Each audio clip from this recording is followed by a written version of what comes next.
kind of wanted to start with more of the current events and topics because I ran into you on Juneteenth. And obviously, a lot of powerful speakers. What did you get out of the Juneteenth rally that we were at in Santa Ana? Honestly, what I got out of it, it was like, it was really powerful, pretty much, to see that whole community can come together. It's not impossible, especially like being in a city where it's like Hispanic dominant or Latino dominant, whatever they identify as, you know. But you wouldn't expect a turnout like that, and it makes me feel good to see, especially a city that doesn't have a lot of, I guess you could say, African Americans, and it was a good turnout to show solidarity and stand there with our brothers, you know. And but yeah, I guess what I got out of it was it's always good to not be selfish. As you know, it was out there. It was a pretty hot day. Yeah. We didn't have to be out there. Right. And for us to be there and show our support, that's just what I got out of it. Yeah. Yeah. I know you have known the Black OC for a long time, Ferrin Kidd, the guy who runs it. Shout out Ferrin, bro. How did you meet him, and what have you learned from? Because I've only known him for the past couple of weeks. Yeah. But what have you learned from him just watching him work? Well, I met Ferrin when I did my first show over at Proof Bar in Santa Ana. He was I believe at the time he was like just shooting different artists, but he had a whole message behind his thing. Like he wouldn't shoot for you if you weren't pushing positivity and shit like that. But at the time I wasn't really making music, you know, that was relating to that.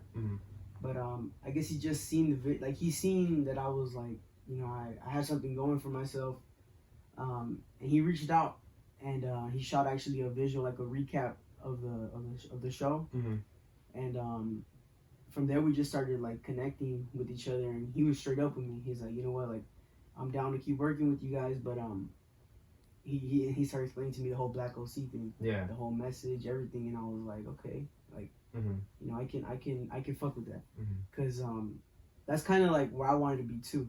You know, a lot of people like to call it conscious rap. I guess you could call it that. Yeah.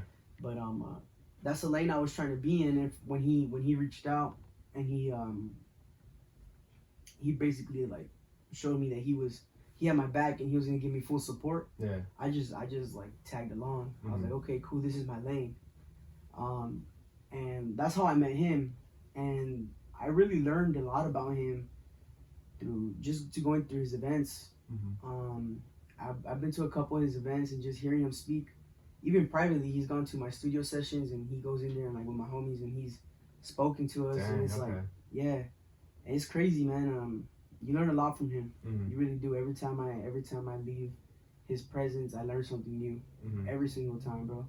And I feel like it's a privilege to literally be able to hear him speak. Not a lot of people get that privilege, and I feel like everybody at least should, especially if you're from the community, because it's important to hear what he's got to say. But yeah, what I've picked up from him pretty much is just fucking stay true to yourself, and then, you know, try and enlighten other people. Don't try and keep this ongoing cycle that we got in our communities of just fucking everybody trying to, you know, either getting locked up or involved in some street shit. Yeah, you know, that's just got to stop. And yeah, that's what I get from him, man. He's really a powerful public speaker too. I mean, he has like a lot of, I think in the history books we learn a lot about Martin Luther King and Malcolm X. And I feel like he has a good combo of the two. He's kind of militant sometimes. He can be aggressive when he speaks, but it's almost like he's poetic. You know what I'm saying? He's very like poetic when he speaks too, and his message. Because a lot of people can say what he's saying, but sometimes it won't necessarily hit the same when he says it compared to somebody else. Exactly. So it's really, I mean, I've only heard him speak twice, but man, just like hearing him speak those 2 times really kind of impacted me as an individual. And I'm sure it impacted a lot of other people that were at Juneteenth, whether it was their first time hearing him or their 10th, 100th time speaking, you know, hearing him. So it's wonderful like that I've been kind of put into that light, you know. Have you been pretty active or just seeing what's going on with Orange County and the rallies and protests and everything that's going on? I've been trying to stay active, bro. I haven't gotten too caught up in it, but yeah, I've attended some rallies and some protests in Orange County. I believe there's one this Saturday in Santa Ana for the was that 18-year-old kid that just got killed, undressed in LA. Yeah, that's tough, man. And I believe there's gonna be a protest for that, so I'm probably gonna be out there for that. And yeah, I've been trying to stay, you know, active as possible, because if I'm really trying to push this message and I'm not out there, it don't look good, you know. Yeah. You mentioned conscious rap, right?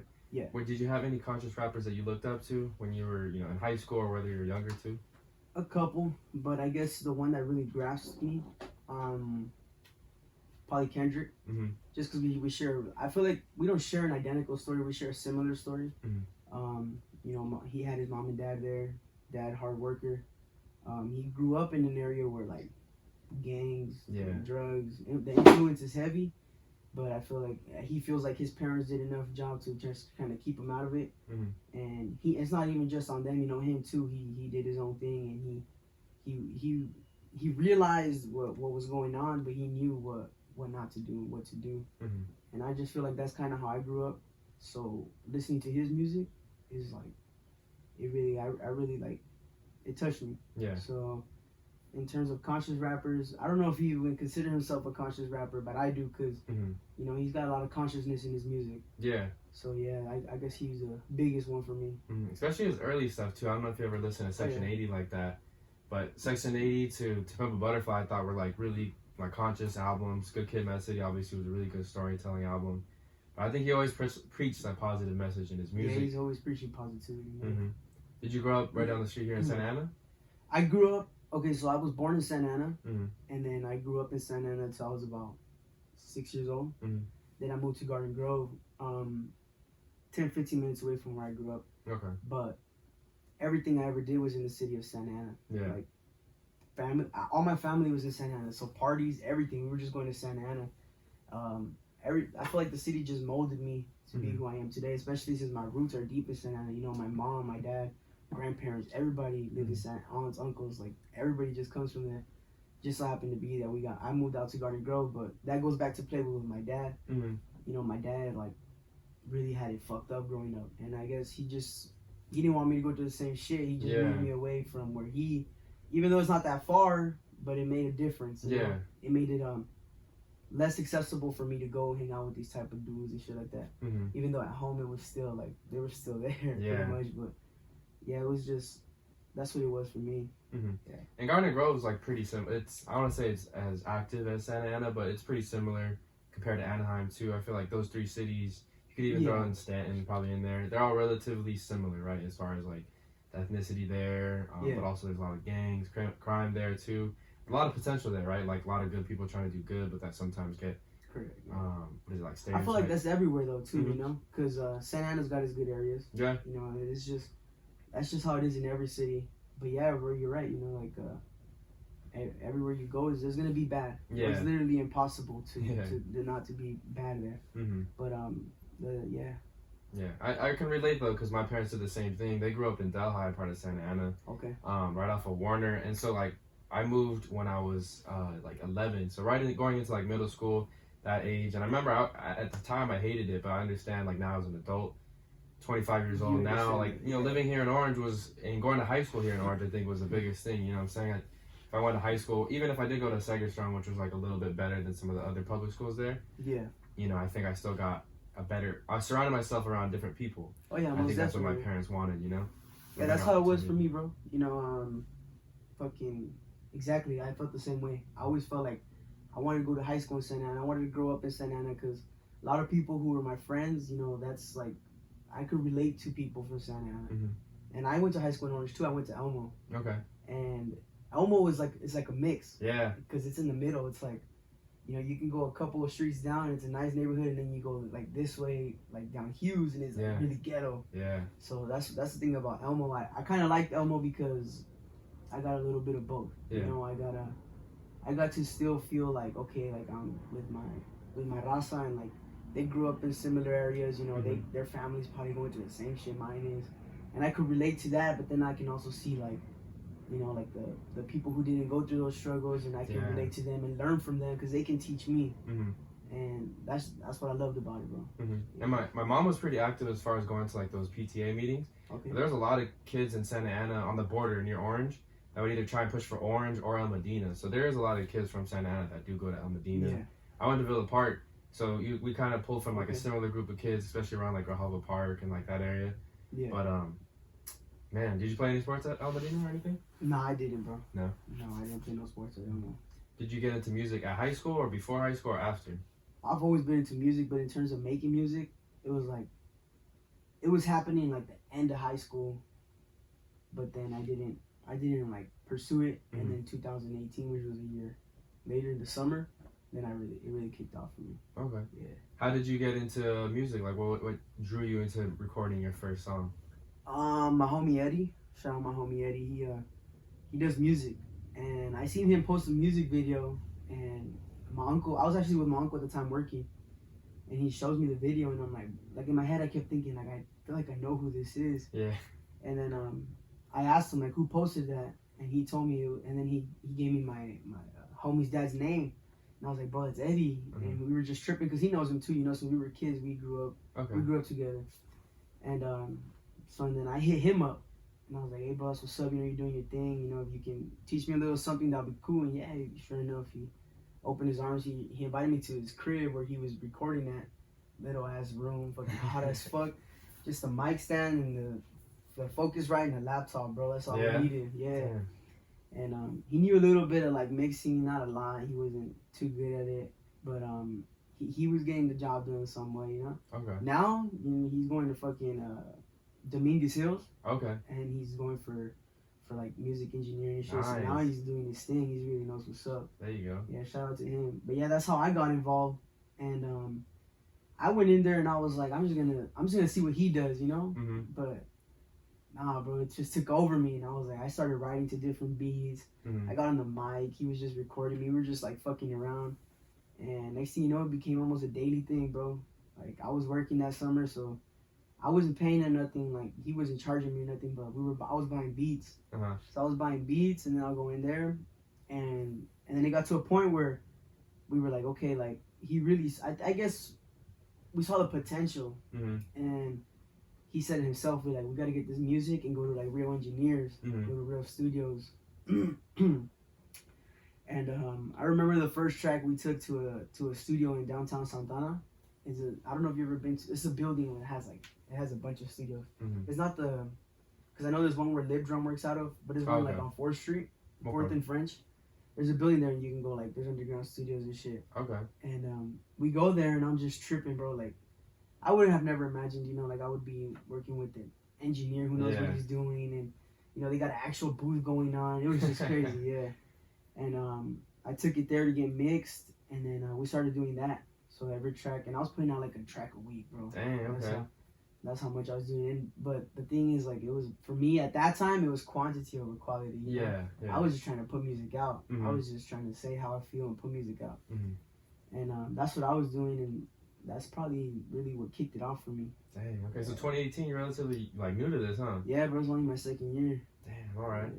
What was that first song you ever recorded? What was it like? The first song I ever recorded was it was a remix to the Shook Ones. Okay, yeah, Mobb Deep. The Mobb Deep. Okay.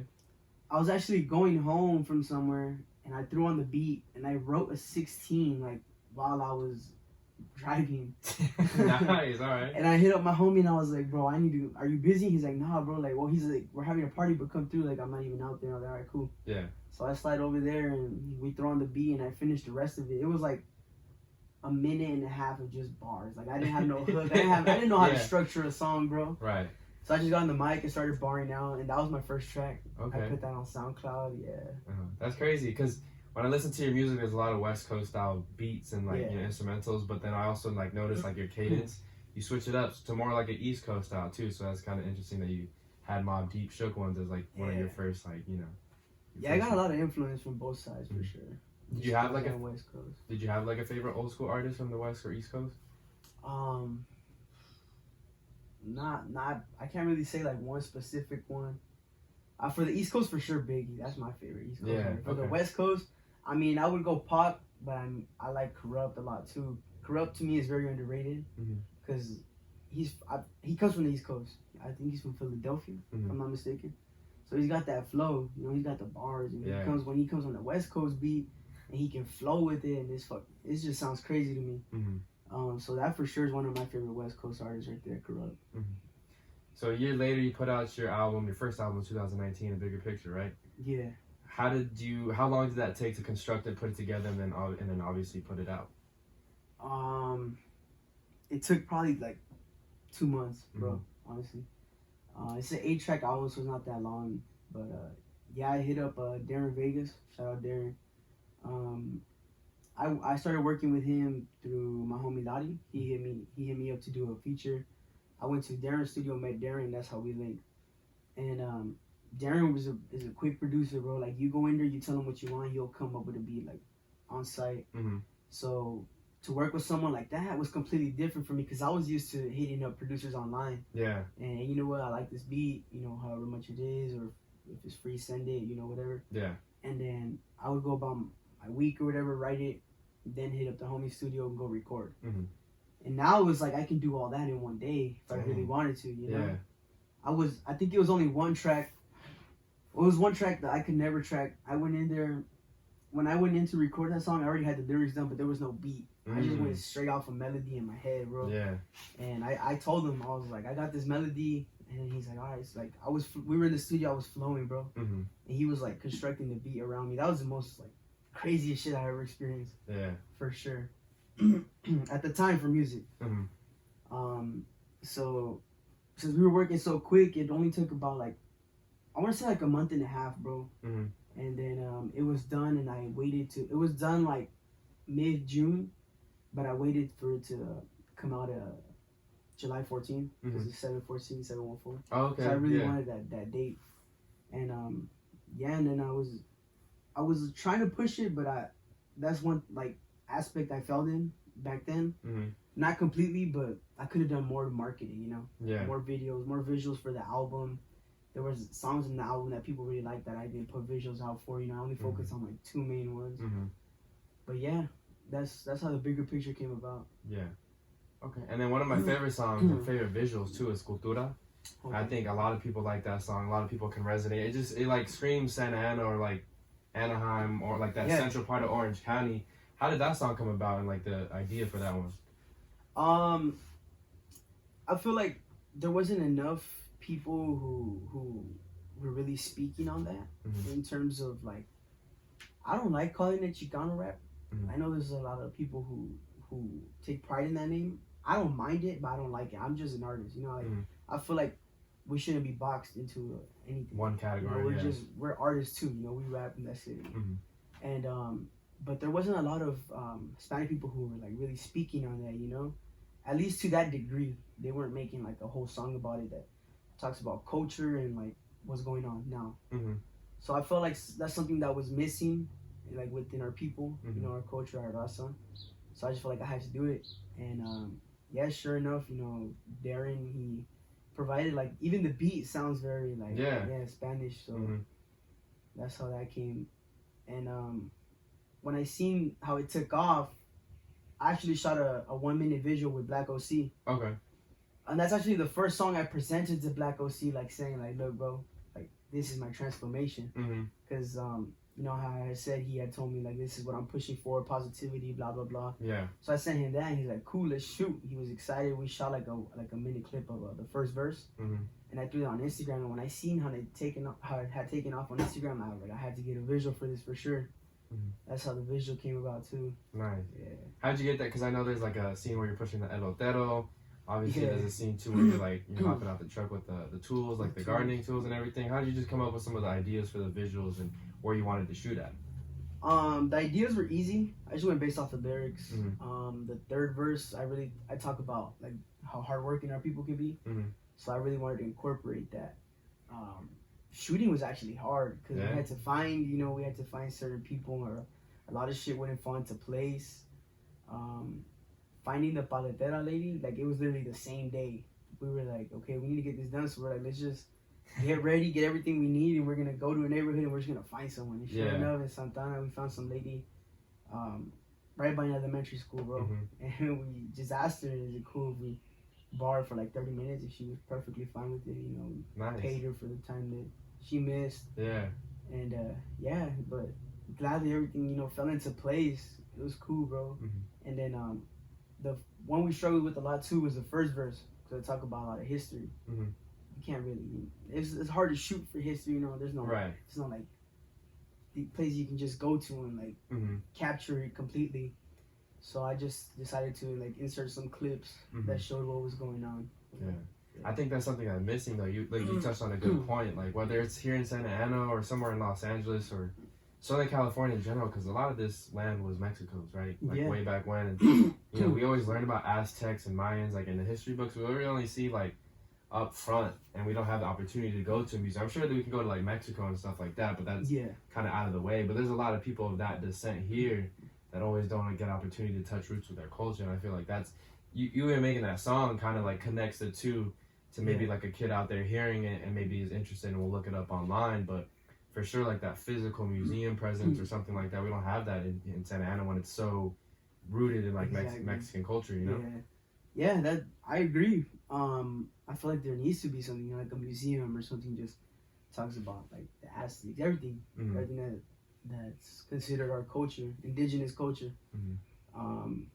And I don't think it's just Orange County though. Like you said, it's Southern California. I see like it lacks it a lot. It really does. Probably you'll see it heavier if anything like in Los Angeles. There's a little bit more. They have the parades with like people dressed in the Aztec gear and all that. We don't have that here, but yeah, I feel like it needs to be embedded more because it really is like dominated by, you know, Hispanic brown people here in all of Southern California. So there needs to be more of it for sure, especially in Orange County, and that would be cool to, you know, take a step to make that happen. That would be cool. Yeah. I know you took a Chicano studies class. Was there any like really cool information or facts that you didn't know about the Chicano culture before you took that class that you learned afterwards? Yeah, actually, there's a lot that I learned in that class that I didn't know.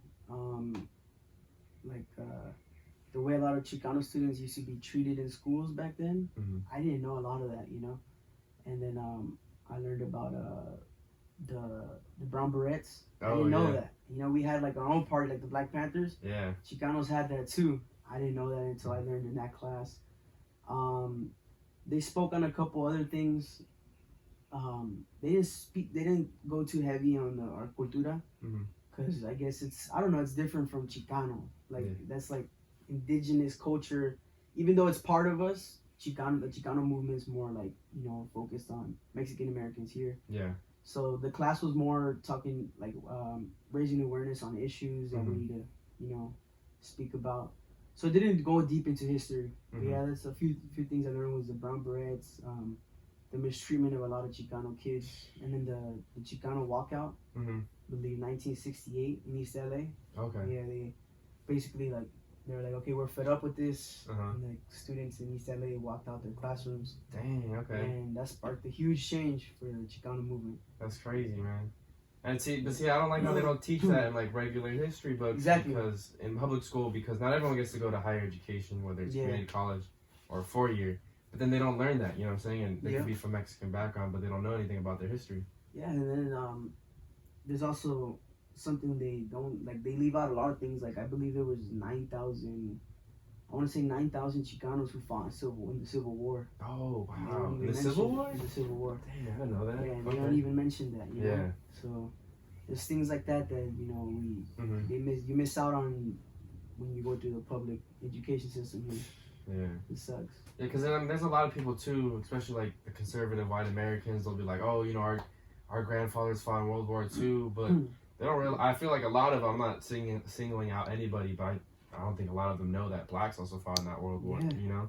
A lot of Hispanic and Latino people. There's also too like a large influx of, immigrants, and people who, because you can earn your, is it citizenship? Yeah, if you serve through the military. I know my uncle did that.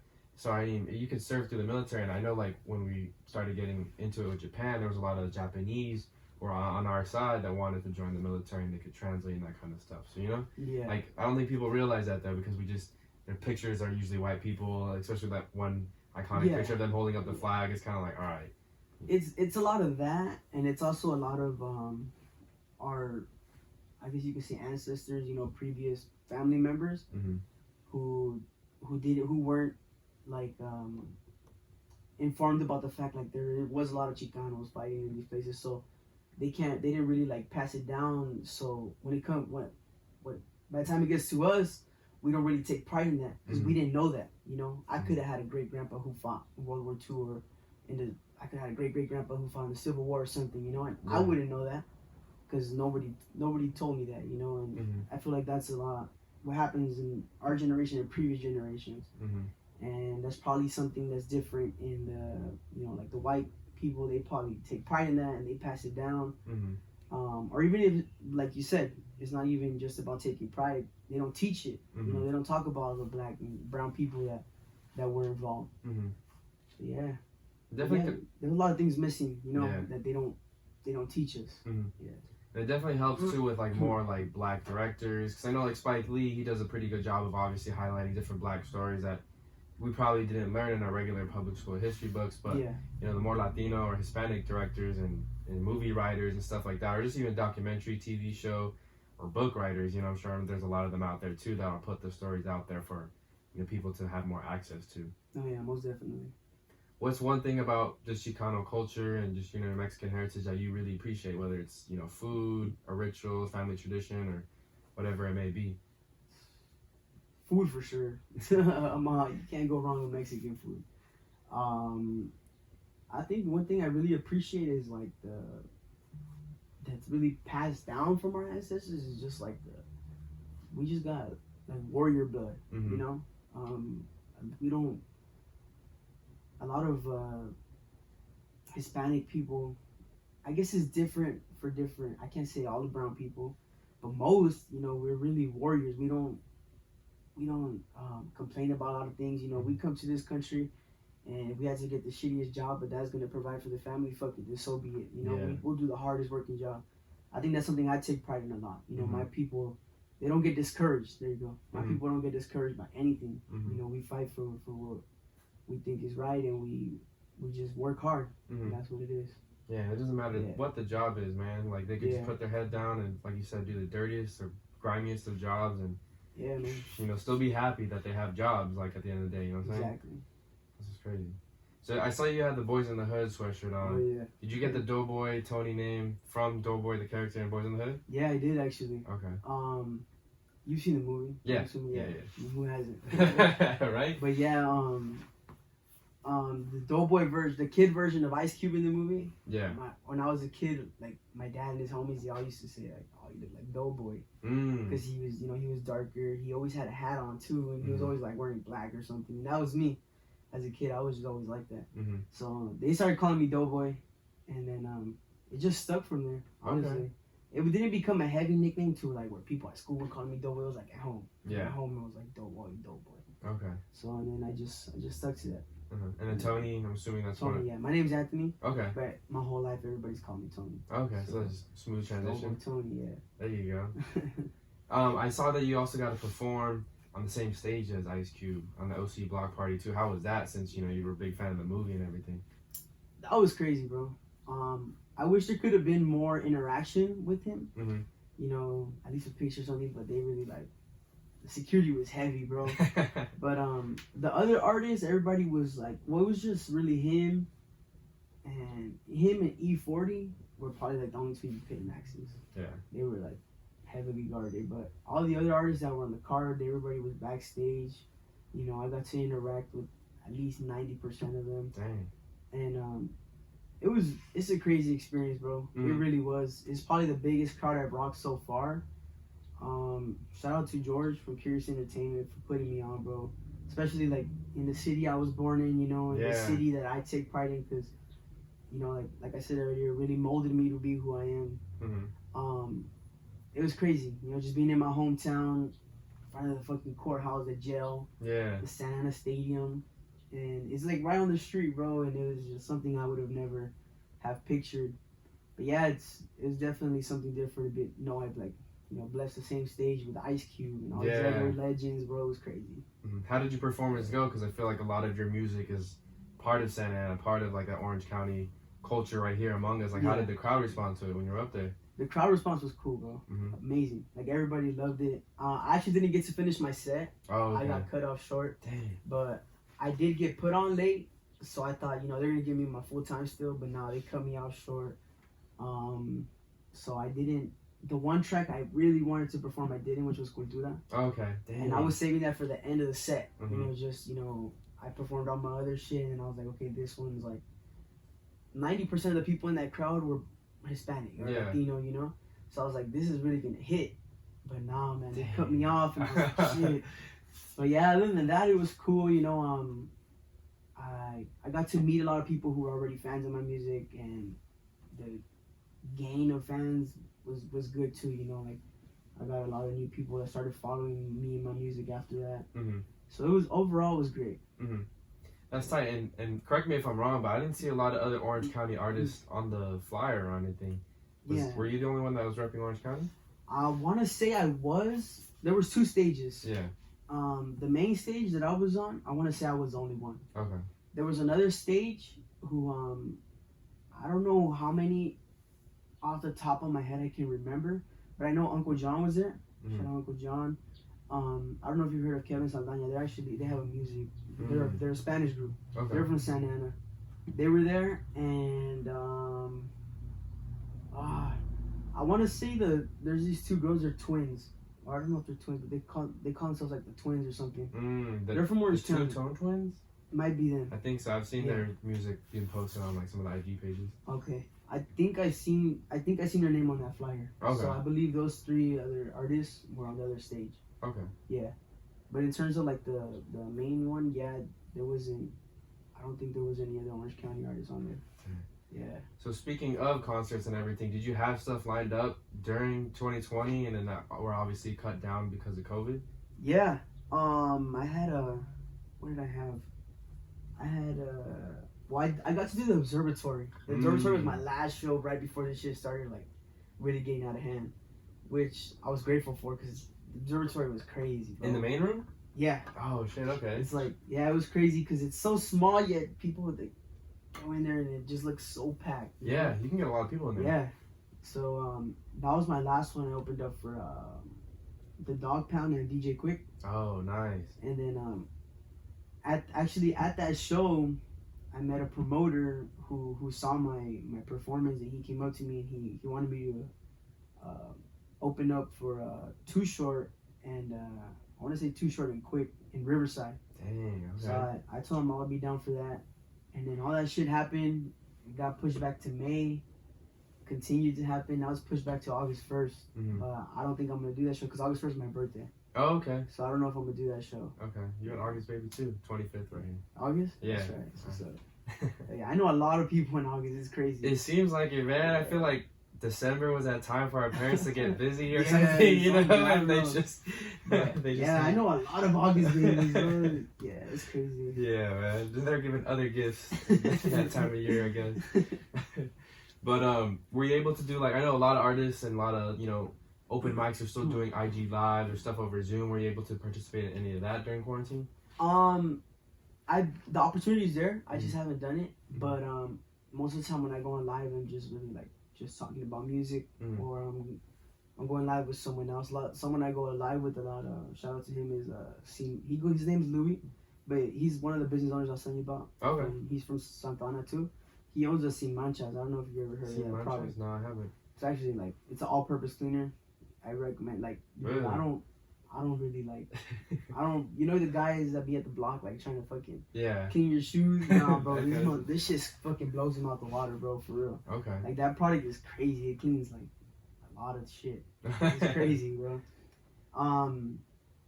What were we talking about? I forgot. Doing lives. Oh yeah, doing live. Well, I go live with him a lot.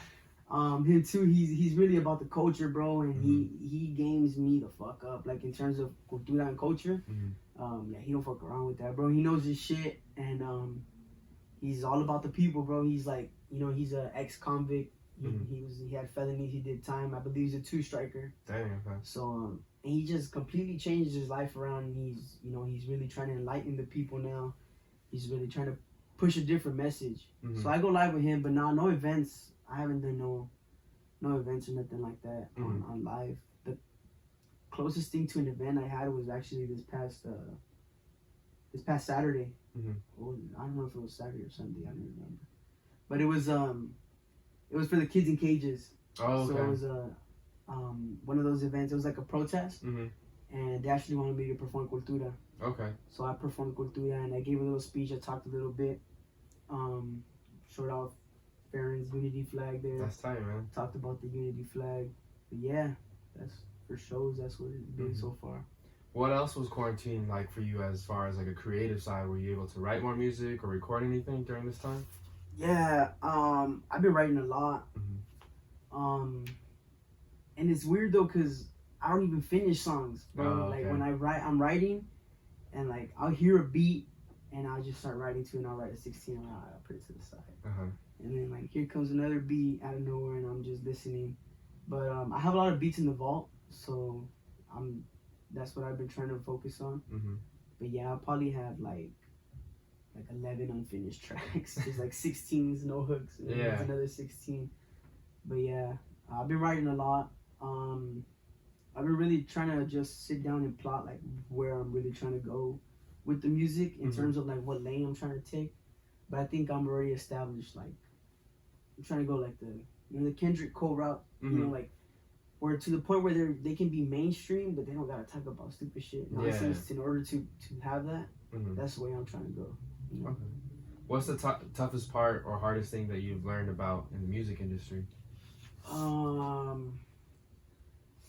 The toughest part in terms of the music, I think the toughest part is realizing that not a lot of people are in this generation are like they're not really like in tune with hip hop roots. That's hard for me. Yeah, that's really hard for me because that I get a lot of like the older, say people my age or a little bit older, they really fuck with me. But it's harder to get the younger cats to come and fuck with me, you know, because they're not really trying to hear that, or they're not really trying to get a life lesson through the music or whatever. Which is not what I'm trying to do, you know. I'm just trying to put my message, my life out there, and if you relate to it and you feel like I'm helping you in that way, then that's amazing. That's beautiful to me. But that's not really what I'm trying to do. I'm not really trying to change no one's mind and like push my agenda on anybody, you know. I'm just putting myself out there. Right. But yeah, that's probably been the hardest part in terms of like the music, and the music like business side of things. The hardest part for me has probably been marketing, bro. Like I just gotta find different. I've been doing good, you know. And another thing too, shout out to my pops. You know, my pops. When I first was introduced into the music shit, at first he was kind of like, you know, what the fuck are you doing? Stay in school. Don't even what the fuck are you talking about, you know? And then I told him that probably like on a Tuesday, and Friday I come with the track. And he listens to it, and which to me was garbage. My first track to me was like it was whatever, bro. And I guess he really liked it, but he wasn't like amazing or nothing. But he saw potential, you know. So he let me keep doing my thing. But like I said, I was working. I was still going to school, and he let me keep doing my thing. And as time kept going and going, he was like, "Fuck, like dude, this guy's he's really doing something." Yeah.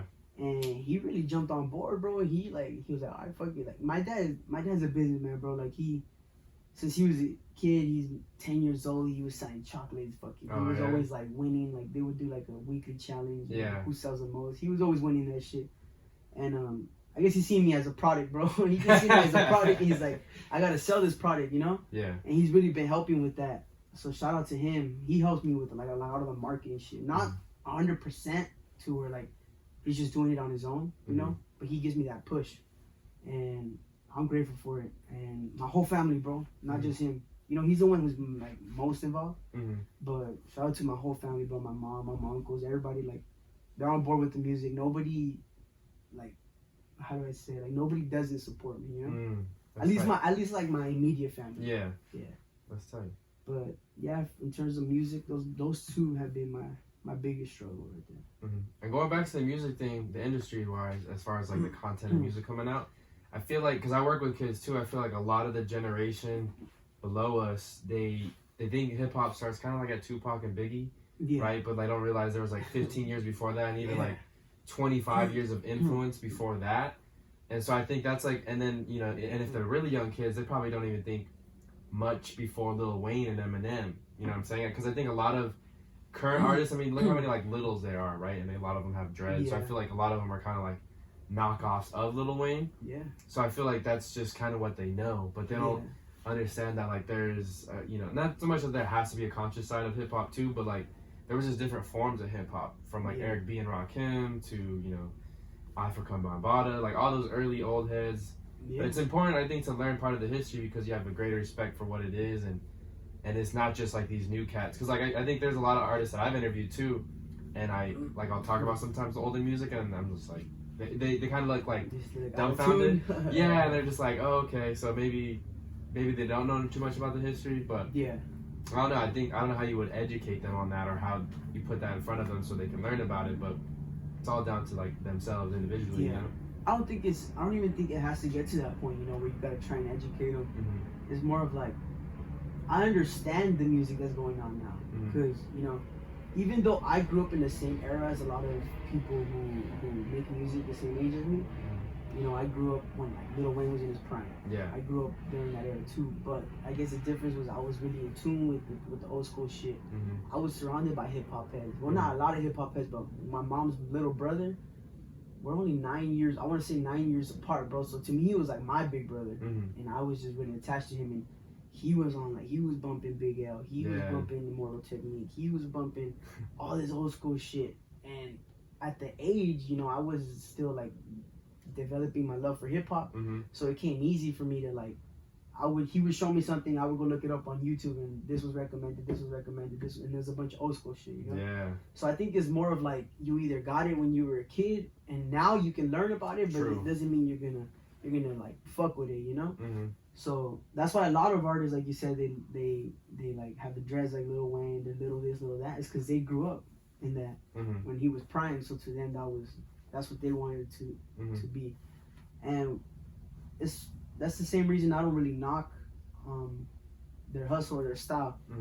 Like, I enjoy some of that music, bro. Like Future, Gunna, shit like that. Yeah. There's some tracks I'll be like, okay, this is hard, bro, and I can fuck with it. Yeah. I could drive home and listen to that shit, you know?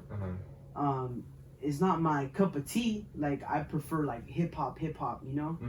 But I still like that. And I feel like it's the same way we're probably feeling right now is the same way people felt when like NWA was coming around. Yeah, I'm sure. Like Dre, and they were like, man, what the fuck is this? You know, like Right. these gangsters. Who are these guys? Yeah. And I'm sure that's how the East Coast felt at the time. Like, man, you're disrespecting hip hop, but it wasn't even that. Like, they just created a whole new, not to try and compare this movement with what they did, you know, because that was by far more impactful, influential than what's happening right now. But that's the way I see it, bro. That's why it's hard for me it was hard for me to understand it. I would get mad, bro. Before I even made music, you know, like I would see like kids in high school, and I'm like, man, like, what the fuck? Like, you guys don't even know. Like, I would try to play Wu-Tang or something, and they don't know what the fuck it is. I know, dude. And I'm like, what? Like, yeah, and I would get mad, and I wouldn't understand it, and I would try and diss, like, not like on the mic or nothing, but like I would try and like, if I'm having conversations with them about rap or hip hop, I would try and diss those artists, like. But then I came to realize, like, nah, you know, music is never gonna stay the same. First of all, you know, music is forever gonna keep going. But in terms of hip hop, I think it just hip hop's hip hop. It's not. It doesn't really change. You know, hip hop was created to provide a message. You know, that's really what a lot of the urban neighborhoods did. They were like, okay, they're not listening to us. Let's make some music and talk about the struggle, you know? And that's really what hip hop was. And then obviously, you know, there was a lot of subgenres that came off of that. That's why it was hard, but I came to an understanding, like, okay, even though it's a struggle for me and it impacts me in my career, I understand it. You know? Yeah, because there's even songs from like the 70s and 80s that I'll bump today, like Grandmaster Flash, The Message. I don't know if you know that song where it's like, don't push me because I'm close to the edge. I love that song because I feel like even today, especially with all that's going on right now, it's still super relatable, and like that's what they were talking about. You know, a lot of the early hip hop stuff was like more party-ish, right? And just kind of keep you moving, and they were played at like block party type events, you know what I'm saying? And it kind of evolved, like you said, to the gangster rap, then to the more poetic rap and like the jazzy rap with a Tribe Called Quest. So it kind of had lanes, and I think that's another thing too. Like hip hop's so like young compared to other genres of music. It really is. It's you know, not even like hit the half century mark, or if it has, it's like barely hitting that right now. So I don't know. There's a really great Netflix documentary, Hip Hop Evolution. I don't know if you've ever seen it. I seen some. They have like different episodes, right? Yeah, I think I've seen like 2 or 3 episodes. Yeah, it's pretty cool because it basically starts at the beginning. There's 4 seasons right now. I don't know if they're gonna continue to push forward, but and it kind of goes like by the big playmakers, right? And they'll kind of mention a lot of people that we do know, but then a lot of people we don't know. And then also talks about how the pockets in Atlanta started, and New Orleans, and then the pockets in Florida, and but also they also a lot of times touch on what was popping before hip hop came, like P Funk and a lot of that stuff was popping in LA on the West Coast before NWA and those guys came out. I don't think a lot of people knew like NWA. They tried to do something like Dr. Dre and Ice Cube. They were in like a P Funk group. I forgot what it's called. Yeah, I just thought that was like pictures of them. Yeah, I just thought that was like such a mind blowing thing. I was like, damn, they were trying to ride the wave, but then they kind of found their own thing and created like something even bigger. Yeah, something even bigger that is influencing generations forever now. You know, I know it has had a heavy influence on me. But yeah, bro, that's crazy. And like you said, you know, like the different pockets now, like Atlanta, Florida. Before it was just like Northeast, South, and West. Yeah. Now it's like even the West, bro. You hear artists from the Bay Area, they sound way different than we do in LA. Right. But even though now it's a lot of more coexisting, you know, like a lot of LA rappers like to grab that style. A lot of Bay Area rappers like to grab this style. And it's crazy, you know. It's just there's so many more lanes now. And social media just makes it so much easier to recognize different styles of music. I think hip hop is I don't know how I feel about the term hip hop because I don't really like to categorize everything hip hop like in terms of like the trap stuff. I feel like it's just that's rap music, but it's trap. You know, like it's trap music, and hip hop is like way different to me. Yeah, that's my personal opinion on it. You know, hip hop is hip hop, and then there's like. You know, hip hop is part of rap music, but that's the way I see it. But yes, I love the diversity, bro. I love how there's so many different types of artists. Yeah. Now, with everything that's going on, because I feel like music is a reflection of the times, obviously, and I felt like, you know, the trap and the party kind of music is still pretty popular. But do you feel like with all that's going on with the protests, Black Lives Matter, and just a lot of more stuff coming to the forefront? Do you think like more of the conscience rap is gonna come back into style and trend, kind of like it did back in the '90s when shit was really popping off around Rodney King and everything? Yeah, I feel you. I think so, most definitely. I was making this call, and you can probably hear it in previous interviews I've done. I was making this call like before already. Like I feel like in terms of what's mainstream, it's like making the change, bro. You see, like, the whole Dreamville team. You see people coming up from TVE. You know, like, they're really coming up, bro. Yeah. And, you know, they're really on that hip-hop shit. So, I think it's making that change. The Lil Baby just dropped what's that song called? I forgot what it's called, but he doesn't usually make music like that. Yeah, he doesn't. Like, what I like about it is he kept that sound. He kept his style. Yeah. But he really pushed the message, bro. And it's like, damn, everybody should be doing that right now. Yeah. But, I think it's... You know, if shit continues to go the way it is right now, I think so.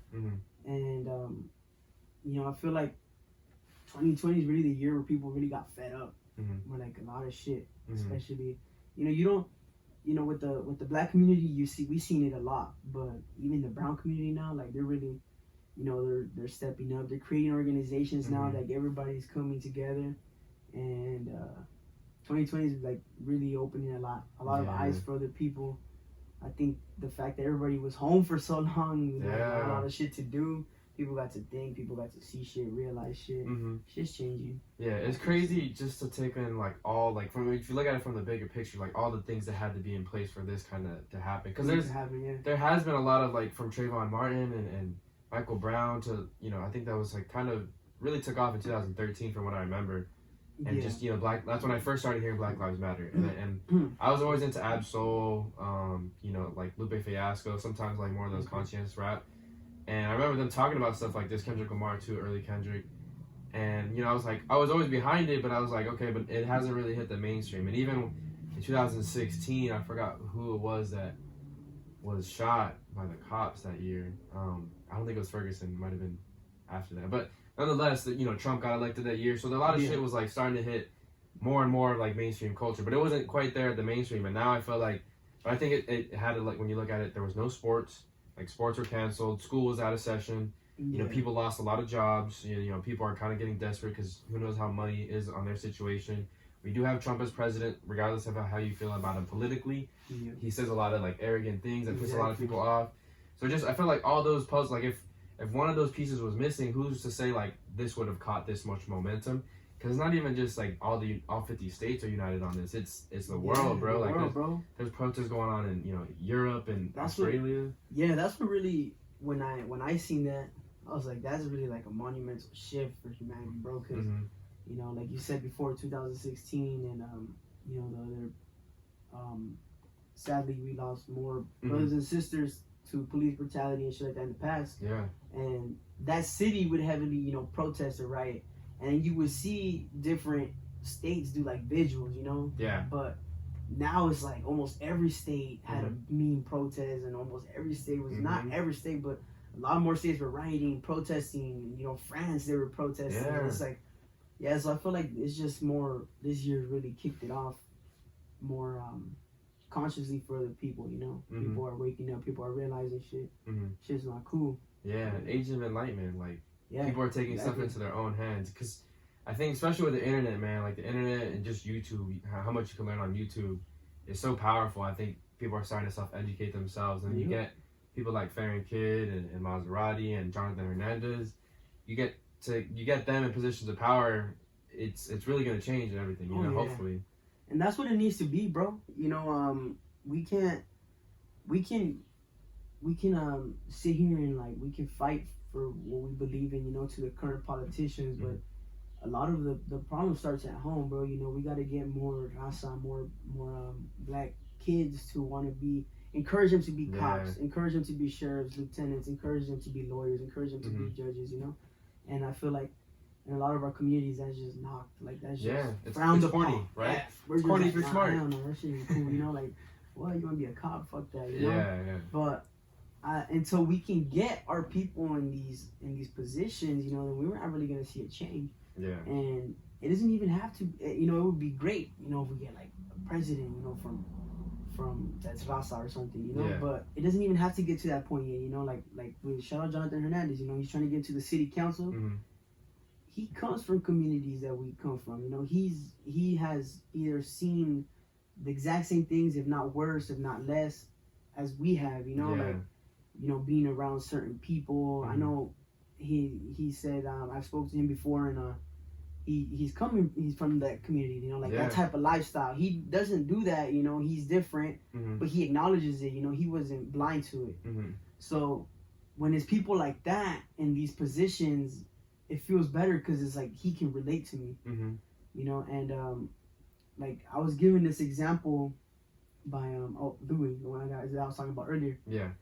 He was a knucklehead growing up.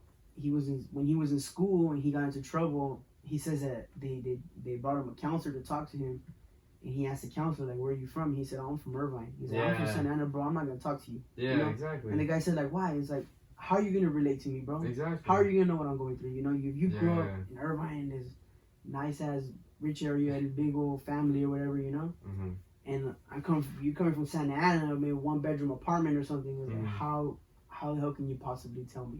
Yeah. So that's what it is, bro. It's like we gotta just encourage our youth to get in these certain positions, and it'll really make a change for our communities. Yeah. Because I think, going back to the whole counselor thing, I think the first teacher that I had was a person of color. I want to say it was in middle school, but it was my Spanish teacher. Yeah. Right? I took Spanish as an elective in high school too, and it was like, but that was it. And there was like an Italian. His name was Castro, and he looked Mexican, but he was Italian.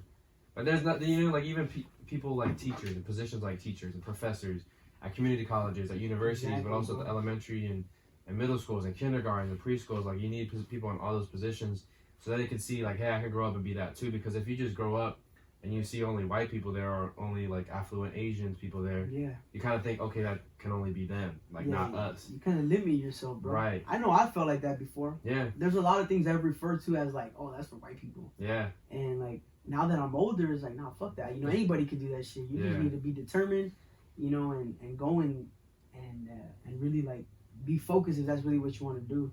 And I feel like it even starts like when you're in elementary, bro. Like when you're learning history. A lot of the heroes are white, white dudes, In history books, that's all you learn.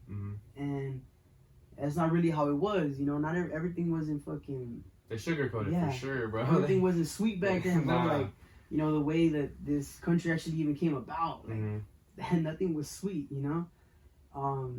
But since you learn it from them, it's like, you know, even in terms of slavery, you know, they teach you slavery, so it might even affect certain kids to think like, oh, like we were just lesser than them, you know. But it's even before slavery, like, you know, like there was like in Egypt and shit like that, you know, there was kings, like people of color, you know, they were like running the show, bro. But they don't, when they don't teach you that, and you just learn a certain thing and you grow up to see a certain thing, it really can affect you, bro.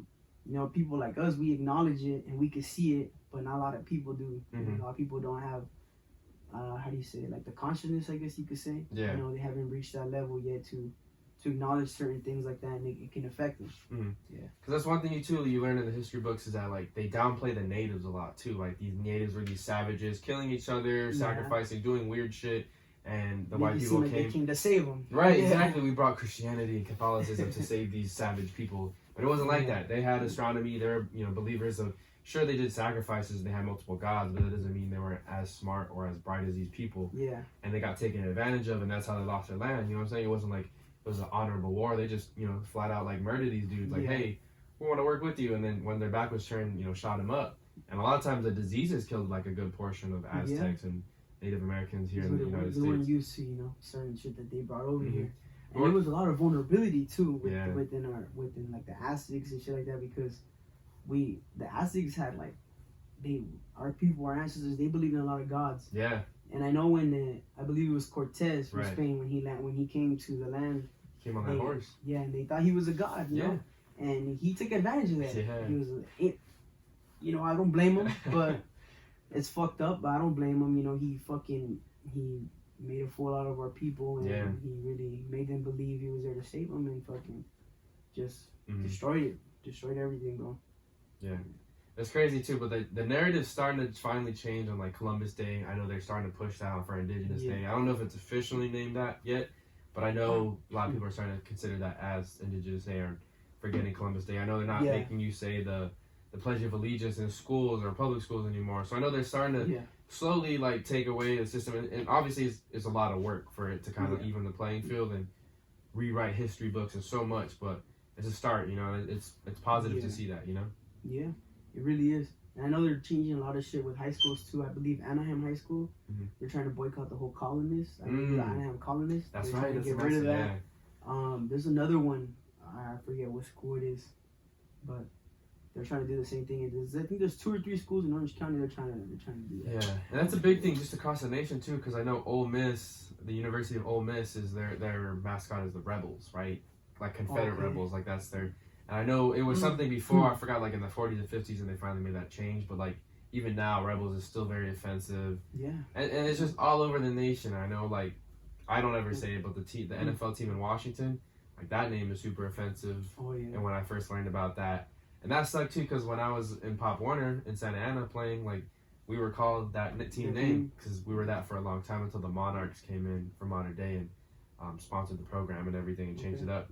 But it's just, you know, it's stuff like that you don't learn about, but people can be so stubborn about that, especially with a team in Washington, especially with like colleges and, oh, we have tradition around this name, like how are we gonna change the name? And it's just like, bro, it's just a name. Like, it's just a name. If you learned that it was offensive, like, if you knew the history, you probably wouldn't take pride in it. Yeah, exactly. That's what it is, bro. You know, like, you take pride in it because it's your school, but you take pride in your school because that's your school, not because you know. No one says like they take pride in their mascot. Maybe there are people that is, you know, but if they really learned the history behind that mascot or that name, they probably wouldn't feel the same. Yeah. You know? Yeah, and it's crazy. I think the baseball team, the Indians too, right? I think they have to change like their logo. Right, they don't use the Chief Wahoo, the image of like the red-faced Indian. So you know, small baby steps, but you know, it's progress. You know, progress is good. Bro. It's good. So as far as 2020 goes, what else do you have planned to release or work on this year? I'm dropping an EP next month. Okay. I want to say I'm aiming for July 10th. Okay. Yeah. I actually just dropped a music video today for a track off that EP. And yeah, for 2020 is that EP for sure. And getting visuals done for that EP, because that EP means a lot to me, you know? I'm hoping, I can imagine that it's going to relate to a lot of people.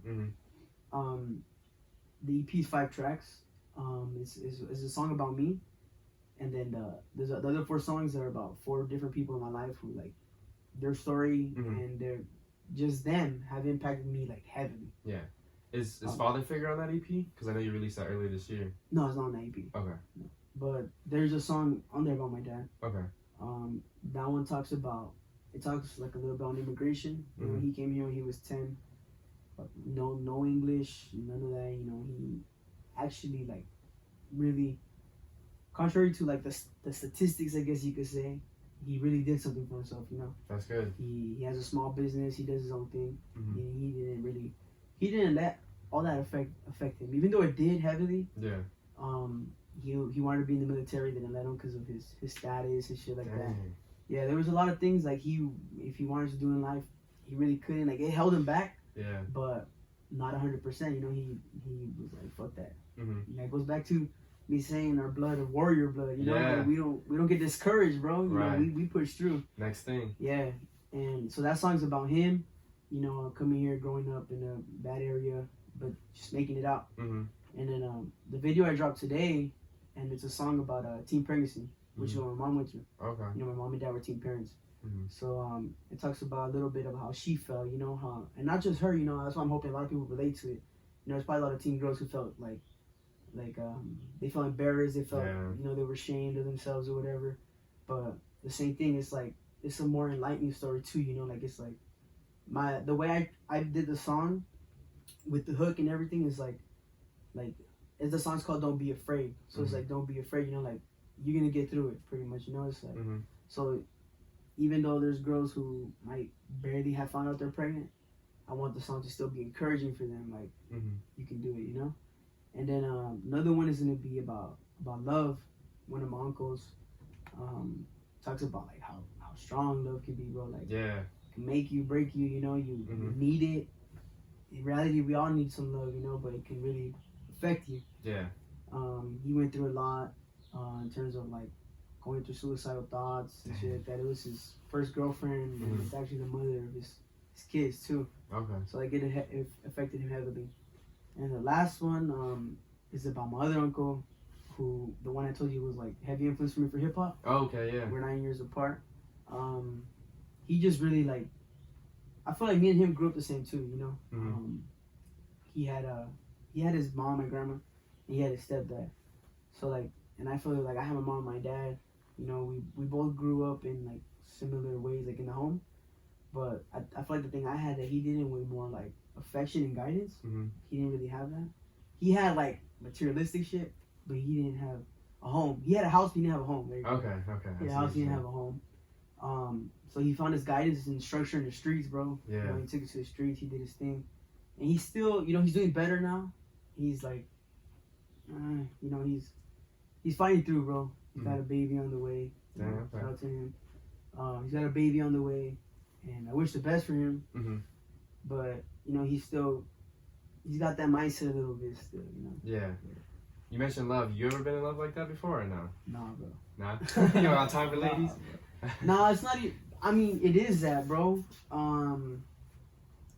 I can honestly say I have not fallen in love with like a girl like to a point where it's really drastic. I haven't. That's good. And I would say right now I don't want to. Not.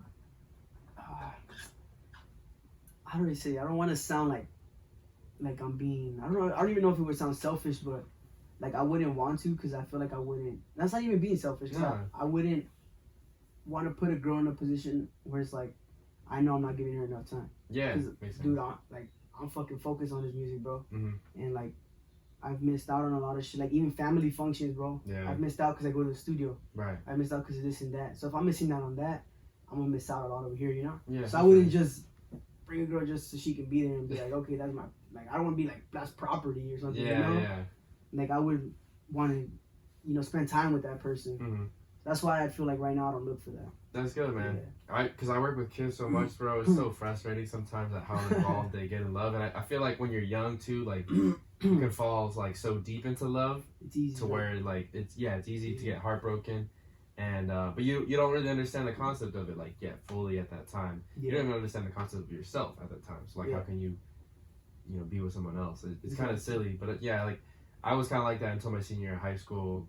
Kind of hit rock bottom for a little bit, but I just I always I like hearing that, like especially since you're young too, like kind of focus on yourself till when you're ready it'll come naturally. But I feel like if you try and force anything, it's never usually gonna work out. And if it is, it's because you're trying to force it, And that goes back to my EP, bro. Mm-hmm. Like I chose the people who really influenced me, and I feel like my uncle was heavy. Like I picked that up. Like he was 15, I believe 15 or 16 when he met his girl, and he was with her till he was like, I want to say like late 20s.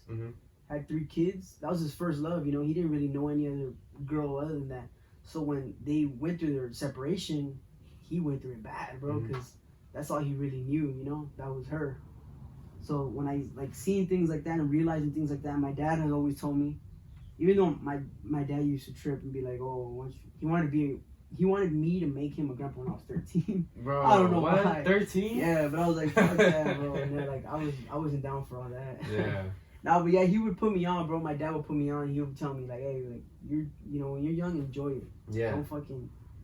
Don't fall in love at a young age, or don't, if you fall in love, it's cool, but you gotta kind of learn to cope with it, I guess. Yeah. But yeah. So I'm telling you, like when I was young, I really got put on game with a lot of shit. So that's good. I use it to my knowledge now. Right on, man. Well, before we wrap things up, I do like to ask a couple fun, quick hitters at the end, just to help the listener to get to know you a little bit more. What's your favorite toppings on a pizza? Pepperoni and jalapeno. Okay, pretty simple. Yeah. If you could talk to any person, dead or alive, in history, who would you want to talk to? Tupac. Tupac? Yeah. Alright. If you could have any kind of exotic pet, what would you want to have? Damn. I'll probably want to have some kind of cool ass eagle or something. Ooh, okay. Yeah. I like that. Yeah. What would your last meal on Earth be? Probably pizza. Just pizza, alright? No. Probably like a good steak. Okay. Yeah, probably like a good steak. Do you got a favorite spot to eat in Orange County? Like Garden Grove or Santa Ana? I'd say my favorite spot right now is Tacos El Gringo. They're actually a food truck though. Oh, okay. I think they go to downtown Santa Ana, right? Yeah, they're in downtown Santa Ana all the time. I believe they're there right now. Is today Tuesday? Yeah, today's Taco Tuesday. Tuesday. They're there. Yeah, they're always posted everywhere. Okay. That's probably my favorite spot to hit right now, bro. Like recently. Yeah. If I'm feeling something, I want to go there. Okay. All right. Yeah. If you were stranded on an island, but food and water was provided, what are 3 things that you would want to bring to pass the time?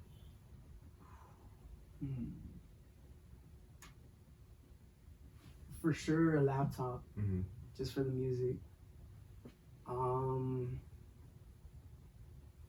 Some kind of book about my culture, Mm-hmm. like something that has to do with indigenous and all that, our culture. Damn. The 3rd thing, a girl. Yeah. A girl. Alright. I'm gonna be stuck on the island. I'm like, girl. Alright, I feel that. And then last one, if you could give any advice to your younger self, what would it be? To my younger self? Yeah.